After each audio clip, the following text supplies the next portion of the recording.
friends, we're recording. Is it? Okay, so welcome back to our channel. I am Ann, and we have another executive board member of Iron Sharpens Iron. Jaime is back with us. And Iron Sharpens Iron Council is a ministry dedicated to uplift humanity. That's it. I just need to remember that. Remember to say that little line. You need to get a piece of paper that hangs on the wall and it looks like you're looking at the screen, but you just read it off the thing like a teleprompter. A teleprompter, exactly. You know, big studio, you know, set up and all that. We gonna get there. Just give it time. We gonna get there. We are on our way, all the way to the top. Okay. So, by the way, there is a donation button that will be placed down there. So if you're feeling it, go ahead and send a donation so we can get that big studio situation set up. How about that? Okay. Okay, so off camera we're talking about the philosophy. Go ahead. I like the Oh, you talking about the quote we were talking about? Yeah, so, Okay, well, the quote that I was saying was that, you know, you don't argue with a fool because he's only going to drag you to his level and beat you with experience. So you just let the fool. But, you know, the caveat on that is that a wise person knows that the fools and other wise people are his teachers. So, you know, I mean, it's, you got to also learn from the fools because, I mean, they do teach you many lessons in many ways, but the most important is you learn not to be like them, you know what I mean? But right. they also can add to your perspective, you know what I mean? So you learn from a baby, absolutely. Yep. You can learn from a 2-year-old, absolutely. So, all right, I appreciate that. So I wanted to, I guess, you know, go into a little bit more what's going on with the IRS, or you know, your employment, you know, coming after you, and how are you handling that? How are you going to maneuver? What are your plans? What are your thoughts? Well, so basically, you know, when I first started at this job, I told him I wasn't filling out the W-4 or any of the tax information. I gave him an affidavit of truth and a privacy notice. And I asked him, I was like, do you need me to send it registered mail? They're like, no, don't worry. We'll just okay. They're like, well, when I first told them I wasn't going to be filling it, they're like, how does that work? I was like, well, here's my affidavit of truth explaining some things. Here's my privacy notice. They're like, okay, cool. They didn't deduct taxes out. I haven't had, you know, taxes coming out in a while because they don't apply to me. So, you know, it's been about 7 months. And so they came at me and was like, well, our lawyer said we need to have you fill out the W-4 and the VA-4 forms so we can withhold taxes. So I was like, well, I was like, I don't have to give you that information. There's no laws saying that that's anything I have to do, and you can't really ask me for my social or any of that. There's laws against that also. You know, well, there's statutes, but you know, so basically I told them that, and like, so. They were like, well, I was like, well, let me talk to your lawyer, if you know, because the lawyer was the one giving them advice. It's not like the IRS has come after them or said anything to them, but oh, this is all perpetrated from the lawyer. Yeah, so the lawyer was telling them that you need to have them do this. So I was like, well, you know, let me speak to the lawyer, and they're like, nah, you know. At first they were like, yeah, let me check with him, see if he's got time, and then it was like, well, you know, we're his client. He's not going to talk to you. I was like, well, okay, well, she was like, well, you know, give me some information that I can forward to him. So so basically I can't work on site until I fill out these W-4s. So the last couple of days I've been on leave. I've been working on the document to send because I was supposed to show up Friday, and I hit her up in the morning on text. I was like, okay, what time do you want me to come in? And I just had all these documents and things brought up on my computer that I was going to sit down and show her what my stance was. And she was like, well, I'm not going to do anything with it but forward it to the lawyer. So can you put it in the email format? So I law on a document. I actually shared it on Iron Sharpens Iron earlier today, a redacted copy of it, and I sent that off today to her this morning. And so she hits me up in the email and it's like, oh, well, all I'm saying is that if you want to work for us, you're gonna have to fill out the W-4, and if you don't sign the W-4, I'm gonna just file for you as single and take no exemptions out of your check, because it does say that in publication 15 of the IRS that if a new employee doesn't fill out a W-4, that they're to withhold as if the person was single at the highest rate. Now, it does also say in publication 15, which I pointed out to her, that where it says under withheld taxes, that the employer is actually responsible to pay that by the end of the fiscal year. Well, actually, no, they're actually at the end of the calendar year. And it's up to them to get the money from the employee, that the IRS is not even involved in that process. So this is why the employer wants you to sign the W-4, because if you don't sign it, then they're responsible. So, and if they don't withhold, then they're responsible. Because as my teacher, Michael Allenby, told me, was that, back in the day, the only taxable person ever was a slave. Well, a slave can't pay taxes, so who paid the taxes? It was a slave owner. So when you're in the corporation, you're essentially the slave and they're essentially the master. The master is supposed to pay the taxes for the slaves, and so therefore it's the same principle. But when you sign the W-4, it relieves them of having to pay, and then they save that money, and at the year they pay it, and then they get a cut of your money that you paid in the taxes, your employer. The IRS gets a cut, and you get a small cut of the money that you paid out.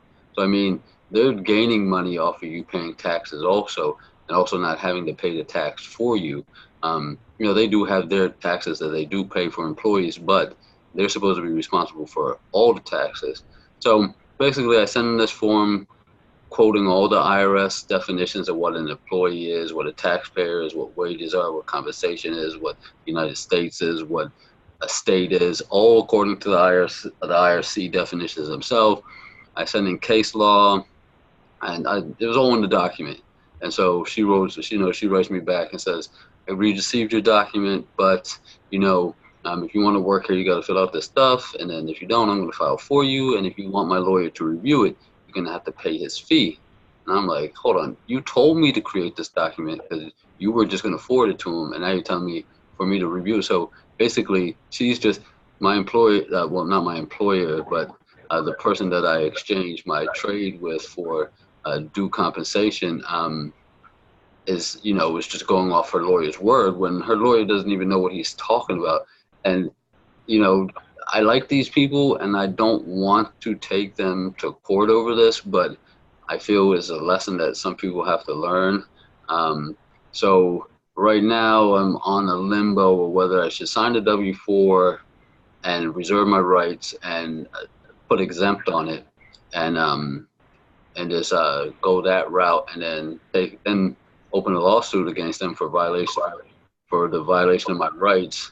But I mean, I could do that and still work for them, and then if they did fire me, it would even look even worse for them, because that would be they can't fire me if I open a lawsuit against them. So I could go that route. I could not sign a W-4 with them and put a suit against them anyway. So right now I'm in the waiver of how I want to approach the situation still, because I mean, I don't know how they could read what I gave them and still think that I still owe taxes. It's just because they're brainwashed and they're scared and they don't know no better, and their lawyer don't know nothing. So and I explained to him last week, I was like, your attorney's first duty is to the court and to the rules of the system, not to you or to me at all. So of course I understand why he's gonna deny anything that I had to say, because that's what he does. So basically right now I was in the middle of formatting a letter, an email response to her to let her know what I was going to do, but I still want to take some time to ponder whether I should, because my thing is like, I like the job and I like the people there, but it's like I could get a job close. If I'm going to file a W-4 and reserve my rights, I could get a job paying you more, and then I could get a job closer to home also and do that, than to bow on this and give them what they want, especially after 7 months. Like, how do you justify that? When I first told you we had no problems with it, and if you're going to get in trouble, how are you going to explain the 7 months that you haven't been filing for me? So you're already going to have to answer some questions anyway. And so it's like, but what I do for my taxes has no weight on you as long as you're paying your taxes. If I'm telling you don't file taxes for me, which is my right because it's a voluntary system, then, and actually it's not even voluntary for me because it's only voluntary for the people it applies to. And I'm not a federal employee because that's exactly what the word employee means under IRC, is a federal official, somebody that holds office, a public servant, a public servant. So I'm neither of those things. So these codes don't apply to me anyway. So it's not voluntary to me, you know, because it doesn't even have anything to do with me. I've just been foolishly paying into something that doesn't, because I was told so. So it was a mistake. I mean, all these years that I've been paying taxes and filing these forms have been mistakes because I was given incorrect information. I was told I must do this and this is what I'm supposed to do when those are not correct. And so therefore I mistakenly did something. So, you know, I explained this all in my letter. I was still trying to say, she didn't even. Every week, oh no. Uh-oh. Am I back? Huh? My internet went out again. I think it's raining outside. Okay, am I back? Can you hear me? Mm-hmm. Oh, okay.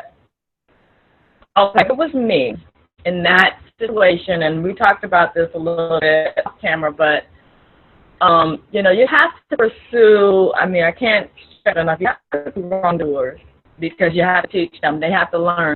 And, you know, I recommend, you know, what I would do in this situation, I would file submit, I should say, a W-8 Ben. Is it 8? Yeah, W-8 Ben. That's what I was also considering going with a W-8 Ben. Yeah. I was considering. And a notice of liability and name all of them as potential respondents. And remember I told you the effect that it's had on the original notice of liability was created by the empowerment movement. I can't remember their website. I'll try to find it and put the links below. But they have a 3-video series that talk about how, you know, heads of state, politicians, you know, executive CEOs of companies just left office because it was so damning on them. That is the route that I would go because I'm not going to go back and forth anymore. I'm just, okay, I gave you your if anything that you described is in that notice that you emailed, that's it. The conversations, okay, you still want to hold on to your position even though I've proven to you beyond a shadow of a doubt that this does not apply to me. And you still want, okay, well, I know it don't apply to you, but in order to be employed, they got to get sued, Jamie. Yeah, I know. I mean, so the thing is, like, I want to do, I was going to do a W-8 Ben. It's one process I was going to do, is what I'm also considering doing. She's making a demand saying, so basically what I'm trying to do is that what I'm trying to build is that they're making me under duress do any of this stuff. So I'm building, so this is why I'm going back and forth through an email to get 3 times for her to tell me that she would remove my hire so that I could, so this way, if I do sign the W-4 and sign it the way I want to and do exempt, it'll be null and void anyway because it was done under duress.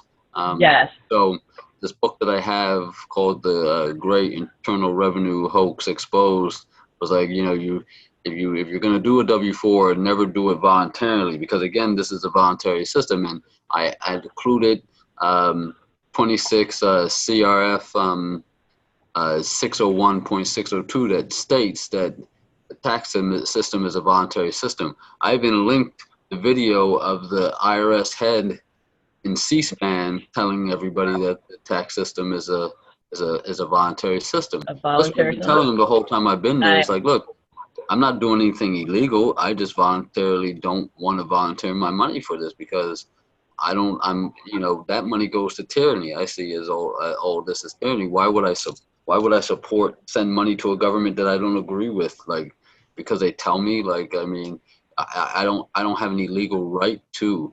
And I asked them there for the lawyer to provide, and everything was done under penalty of perjury.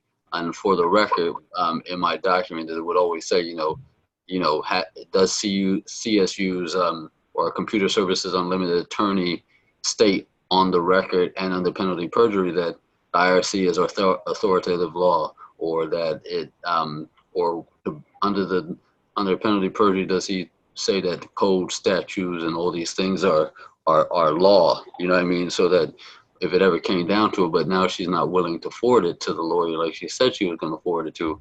So now I either got to do a W-bend or I take a stance and don't say, look, no, I'm not going to fill out your W-4s and then just pursue a suit against them. And I don't know if her lawyer, see, this is why I think she should actually show her lawyer the document, because if the lawyer sees it, the way I phrase it and use it, he should know that, okay, well, if this goes to court, for wrongful termination, because I've been there 7 months, I haven't been written up, I don't have any performance issues, so you let me go because I didn't do something that I don't have to do because you're a lawyer. So everyone's going to be bought up on this, in this suit. The lawyer, everybody, I would go after, just not my company. And I told him, I was like, I don't want to have to go after you, but you have to stand for your authority. It's business. It's just business. Yeah, it's just business, and you put me in a position that I may not be able to support my family. So now, I got to now either do something that I don't agree with or consent to just to keep my hire when every man is worth his hire. You know what I mean? So I even put maxims of law in there. I put all kinds of, it's a 13-page document. So, I spent probably 12 hours formulating that document and tweaking it and moving things and changing things and rewording things and blah, blah, blah, blah. And this is why I'm not a paperwork guy, because I feel I should be able to rebut things in flesh. And all this paperwork stuff takes so much time and effort that I don't really have. I feel like I wasted my existence by having to type up this document. So now I wrote all this time, spent all this time of it. I took part of my PTO time to formulate these documents so I wouldn't, because I can't go back to work unless I sign a W-4. So I was like, well, look, put me on leave, let me do some things to address this situation. Then I do it, and then you tell me you're not even going to send it to the lawyer after you told me in writing to send you something to send to your lawyer. Then you tell me I would have to pay your lawyer myself to review the document. Like, what? So much resistance. I'm telling you. Because, and the thing that I think it is that they know they would owe the taxes, and they don't want to have to pay those taxes for me. So they're going to try and let me go so that they can just get another Joe Smo in there who's going to sign the W-4 and get them off the taxes. Because they know, because the publication says that if you don't withhold, you are responsible for the taxes. And I pointed that out to them in publication 15, section 13. It tells you in the section, a paragraph under there for under withheld, it says that the employer, which they're not technically an employer, and that's what I'm trying to explain to you. I'm like, I gave them the definition of an employer. They don't even fall underneath the definition of employer. So it doesn't even have anything to do with them, but they don't know no better. They don't read, they don't know nothing. So they're just abiding by what their attorney says, who is, don't know nothing anyway. He only knows procedure. He don't know law or anything like that. So, he just knows how to appease the court and stay on their good side so he can keep his members to the bar association. Well, I just wanted to state for the record that even using their form, I typically don't use any of the IRS forms. I don't like how they box us in to their forms, because that's a form of compliance and slavery and, Exactly. being compelled. And That's why. so, but I was just trying to give them a little, easy, what they're used to. Okay, so I was just typically I do, an affidavit of foreign status of the y'all cast name, and I'll try to remember to post a link to the one that I like that I found on Scrib. But I was just trying to make it easy on her mind, when I suggest to use the W-8 Ben form, because it's just what they're used to, just pick your battles, win the war type of, Yeah, I mentality. mean, Bud, I was talking to Bud, and because he posted on that post, and then he finally, he got a little back and forth with somebody about it, but he finally set up with Docs, and he mentioned the W8 Ben form, and there's other affidavit thing that I found that I might submit too. But the thing is they're like, well, if you don't feel, see, and this is the thing, I'm trying to get them to fully admit on the record a number of times that they're forcing me to do any of this just so I can keep my hire. So I'm trying to build that up so that when I do go to court over this, I can say, hey, look, I asked them multiple times about this, and they forced me to do it, so I signed it. So it was done under duress, so it doesn't count. But Right. the fact is that because they're making me do something that I don't have to do by law. You know what I mean? And they're forcing me to do it because I don't know why, because I gave them enough information to prove. So this is why I also wanted to get the letter and send it registered mail. I emailed it to them, but I'm also going to send it registered mail so it's on public record that it was sent to them. Email is at the federal level, so you're good. It's fine. So, so I plan to get that done registered mail tomorrow probably. So I mean, I really don't know which way I'm gonna go with it yet, because I mean if it was just me by myself and I didn't have my mate or my prodigy that I had to worry about, then I wouldn't care. You know what I mean? But it's like, can I afford to be without FRNs for a certain period of time? You know what I mean? Because I mean, I know I could find another job, no problem. I'm not worried about that. I've always been very adept at finding work when I need to. But it's just like, then I'm gonna have to deal with the same thing when I go to this employer. You know what I mean? So it's like, and so this is why, like, I wish I was more entrepreneurial, so I didn't have to worry about anybody's job that I need to go to make money. I'll make my own money.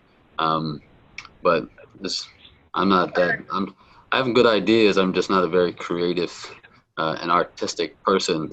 So I mean, I have things that I know could do it, but I just don't have I have the mind to think of these things, but I don't have the mind to put them pull them into fruition. So, one day, if it's in my path to do so, it will happen. But right now I just got to decide if I'm gonna semi-bend and file these forms, but reserve my rights on them and make sure that I've proven that it was done under duress and coercion. So if anything does come to court, it's going to be null and void and can't be held against me. So that's probably the route that I'm going to go. That's a really good strategy, by the way. Yeah. So I'm still working on this email. I don't know how I'm going. I always write emails and rewrite them and rewrite them and rewrite them and rewrite them because, I'm usually I'm a cut and drive, I'm a cut to the chase type guy. Like, I don't beat around the bush, and so therefore I say things and people take them as being rude or offensive, but I'm just getting to the point. I don't have time. Yeah, you're very direct. I've known you long enough to know that your heart is definitely in the right place, but you are definitely direct, and it could be taken in the wrong way and out of context and all that. I get it. But Jamie, I just wanted to say, keep us posted, keep me posted. If spirit moves you, come back and do an update, another episode. Well, I would like for somebody I know, you, to review. You're gonna put me right. You're gonna just put me right out there. Just to tell me what you think, since you're a paperwork person. Oh. Therefore, I can't believe. So yeah, but you're busy. I understand you're busy, but. I will take a look at it first thing in the morning. You can give a 5-minute gander to the document just to see what it looks like. You know what I mean? But. This is being recorded, and you put me on blast in front of the world. Okay, Jane, I will. Oh my gosh, I can't believe you did that. Okay, so I'm gonna take a look at it in the morning. When do you want to send the email? Well, I can draft it pretty much the way I want it tonight. I just want you to look at the document and think what you think of it. I mean, the email. Okay. I mean, I'm going to draft the email tonight and probably send it in the morning. I don't know. I'll probably stay up for a little while. Like, I was up till 6 o'clock this morning drafting this document, and then I started at what time I started? 1 in the morning I started it. I didn't get to 6 in the morning.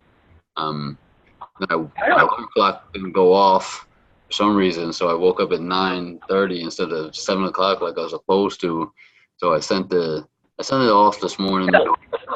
I sent it to a couple people who I trust, you know what I mean, to review documents Well, we don't have to get into that piece. I just want to, get an update, because now, you have people interested and invested in the story. They can learn from it. Okay, so I'll do the review. I'll do the review. You got me camera agreeing to review and and then keep us up to date. We'll come back and do another video. Can I get you to come back and give us update? Yes. Okay. All right. So there you have it. You have to just pretty much stand on your square. That's what it means. This is it embodies, standing on the square. And definitely, fighting a good fight and letting them know that, you're not standing down and you want, to exercise your God-given rights. I can't say the word inalienable, oh God. Unalienable rights. I would be so tongue-tied trying to say that right now. It's the opinion in me, man. The rolling the R's. Ooh, let's not do that to the people. Well, and also remember, people like to use inalienable rights, but the proper term would be to use unalienable rights. UN, unalienable. Okay. Yeah, unalienable rights. And I sometimes heard people say it as unalienable. So. Yeah, because I mean that's what they basically do. They have a lien on. Right. You separate the syllable, the lien part, because that's what they're trying to do. They're waging a lien against you with a claim, with a false claim. Well, that's why they consider you an alien, because it's a lien with an A on the front, suppose alien. So yeah, we're all considered aliens to the corporation of the United States, which is in D.C. So everyone is an alien because you're a lien. There's a lien against you.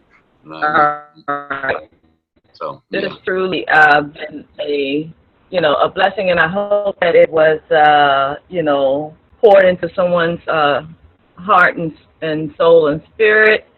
And it's all about uplifting each other. That's what we're here for. This is a ministry of empowerment and upliftment of humanity, of our human family. Okay, let me just do the quick outro. You would think I know this by now. Okay. If you enjoyed this video, give a thumbs up. And remember to like, comment, and subscribe. Until next time, be safe, everybody. Peace, bliss, and positive vibes. Thank you, and good night. All right. Thanks. Say goodbye to the people. Bye, people. You're not going to say goodbye? Okay. All right.